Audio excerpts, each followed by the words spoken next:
Protea is the latest Warframe added to the game, unlocked with the new Deadlock Protocol quest. That's followed by a reasonable part grind in a unique arena. In case you haven't figured it, this video will contain some measure of spoilers, so, it's on you. It's nothing game changing like the second dream, but if you hate spoilers, please come back after the quest. The quest itself is relatively easy. A couple missions and an interesting plot development later, and you'll have yourself her main blueprint, plus a nifty new glaive. This glaive has an unlimited combo timer, meaning it simply doesn't run down.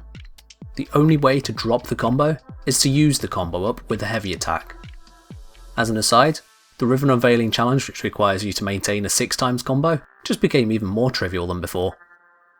Obtaining Protea's parts is done through a timed kill challenge in the so-called Granum Void. This you enter, just like in the quest, by roughing up a treasurer for his coin and interacting with a golden hand.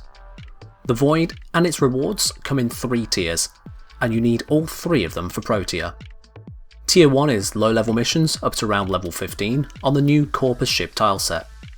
Tier 2 is level 15 to 30, and Tier 3 is over 30. Tier 1 is easily done using Vault. I mean, just look at this. Collapse imminent.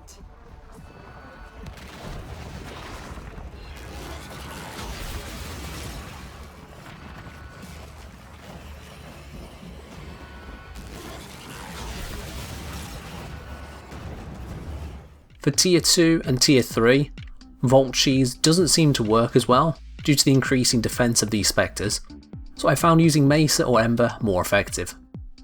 Both of these frames have high damage and solid damage reduction options, helping you to maintain in the mission.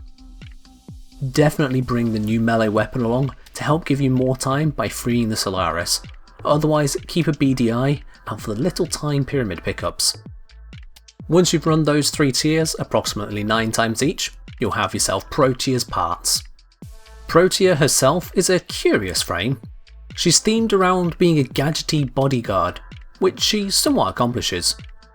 Her first ability allows you to set up either slashing perimeters as a bit of damage and crowd control, or give herself and her allies regenerating overshields. This is actually really nice support. You can see I chuck these at my ally pretty easily, giving them an overshield buff. Her second ability is a quick firing turret which lays down a few rounds of heat damage, affecting both a small area on hit and piercing through enemies, so it's not terrible. At lower levels at least, this is probably the main feature for Protea. The damage scales on hit, meaning it does pack a little bit of a punch, and you can deploy up to 4 at once. Her third ability is a rather underwhelming dispenser of health, energy and universal ammo. Don't get me wrong, 100 health is nice, and a recharge of your ammo on demand, including heavy weapon archgun ammo, is again nice. But the pickups take a few seconds, and they're not shareable. If one person picks a piece up, they've taken it from the rest of the group. So like I said, kinda underwhelming. Lastly is her 4, which is a bit of a fiddly one. For 100 energy, she basically sets a point she can reset back to, so you can go ham for about a dozen seconds depending on how much duration you put into the ability, and then pop back to where you were. There's a bit of a niche use in things like rescue missions or spy missions to get back out of the place you just broke into as quickly as possible.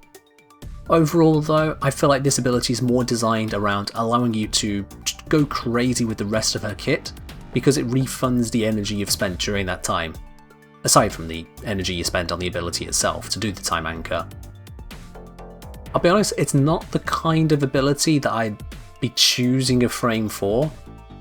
For most missions, there's pretty much always an option which is a little bit more dedicated. But as far as abilities go, it's certainly one of the more interesting ones out there. Bit of a quirk to it. The passive of double ability strength every 4th ability cast seems to just be a cute extra rather than something you'd specifically want to work for. Maybe you can use it for increasing the chance of double drops on her dispenser ability. So really, that's Protea in a nutshell. She's a quirky support frame, with a short-lived turret ability and some time travel weirdness. Oh, and she has a strange dodge animation. If you're clearing most of the star chart, she's easy enough to get, but also by the time you're clearing the star chart, she's easy enough to forget. Really, I'm far more interested in Granum. This guy has the potential to be a game changer lore-wise.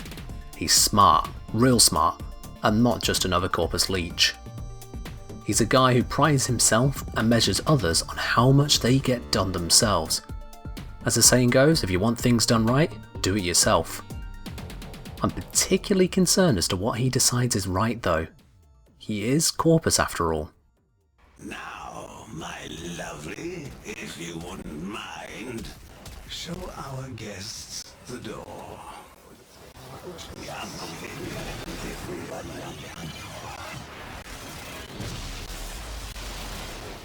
For now though, thank you very much for watching. I hope this has given you a bit of an insight into what Protea actually means for your gameplay in Warframe. If you'd liked the video, go ahead and tell YouTube exactly the same, and if you want to see more, make sure to hit that subscribe button. Got plenty more where this came from. As always, rewind time, steal Neff's dime, and fight well, Tenno.